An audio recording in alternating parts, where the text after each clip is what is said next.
حضرت ابو سعید ابو الخیر رحمۃ اللہ علیہ کہتے ہیں میں غلام خرید کے لایا. جو غلام شرط کے ساتھ آتے تھے وہ سستے ملتے تھے، اور جن کو ہم بس خرید لاتے تھے اپنی مرضی سے وہ ذرا مہنگے ہوتے تھے. تو غلام نے کہا حضرت جی 3 شرطیں ہوں گی اگر آپ مجھے خریدیں گے. میں نے کہا بولو.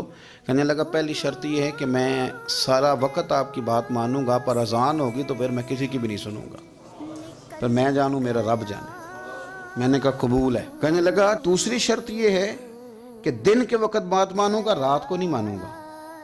میں نے کہا یہ آرام کرنے کا عادی ہوگا، نیند زیادہ آتی ہوگی، بعض لوگ زیادہ سوتے ہیں. میں نے کہا ٹھیک ہے. اس نے تیسری شرط یہ کہی کہ بہت سارے جگہوں پہ لوگوں کے زیادہ غلام ہوتے ہیں تو ایک کمرے میں 5-5 6-6 لوگ رہتے ہیں. میں کمرہ علیحدہ لوں گا اکیلا، ٹوٹا پھوٹا دے دیں، پرانا دے دیں، کسی حویلی کے پچھواڑے دے دیں، پر کمرہ میں الگ لوں گا.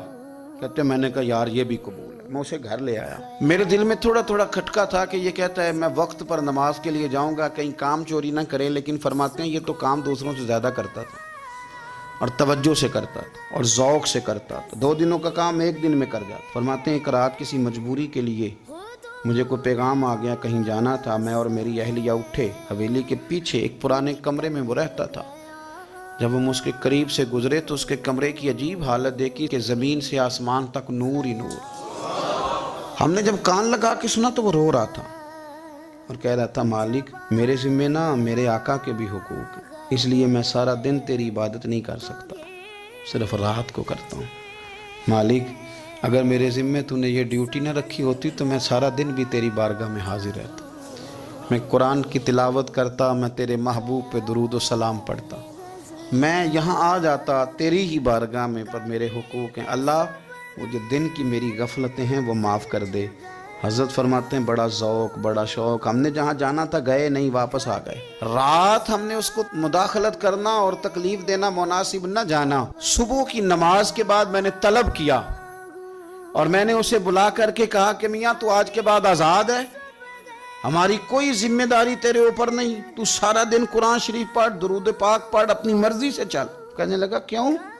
جلال میں غصے میں بات کرنے لگا. کیا مطلب ہے آپ کا؟ میں محنت کروں گا، کام کروں گا، یہ آپ کیا کہہ رہے ہیں؟ تو فرماتے ہیں میں نے اس سے کہا کہ رات نہ ہم نے تیرا منظر دیکھ لیا، تیری دعائیں تیری التجائیں، رب کے ساتھ تیرے رشتہ ہم مطلع ہو گئے. کہتے ہیں ہم نے یہ کہا تو اس نے آسمان کی طرف دیکھا، پھر نظر جھکائی. کہنے لگا مالک تو نے تو راز ہی کھول دیا. یہاں لوگوں کی جعلی کرامت مشہور ہوتا ہے تو وہ کمائی نہیں کرنی شروع کر دیتے، تویز دھاگے کی دکان نہیں چل جاتی. اللہ تو نے راز ہی کھول دیا. میں تو سراپا مخزن راز تھا، میں رہا تھا مدت و راز میں، یہ تو تیرا شوق کے دید کشاں کشاں مجھے کھینچ لایا مجاز میں. تو نے یہ کیا عجب کیا، مجھ کو بھی فاش کر دیا، میں ہی تو ایک راز تھا سینہ کائنات میں، مالک میرا بھی راز کھول دیا. اور پھر کہنے لگا اللہ یوں نہ کر، تیرے میرے پردے ہیں، ان پردوں کو نہ کھول. یہ لفظ کہے زمین پہ لیٹا، کلمہ پڑا، روح پرواز کر گئی. عرش فرشتے بانگا ملیاں، مکے پہ گئے شور. بلے شاہ ایسا نہیں ہوں مرنا، اے تے مر گیا ہی کوئی ہور، ایسا نہیں ہوں مرنا تے مر گیا ہی کوئی ہور.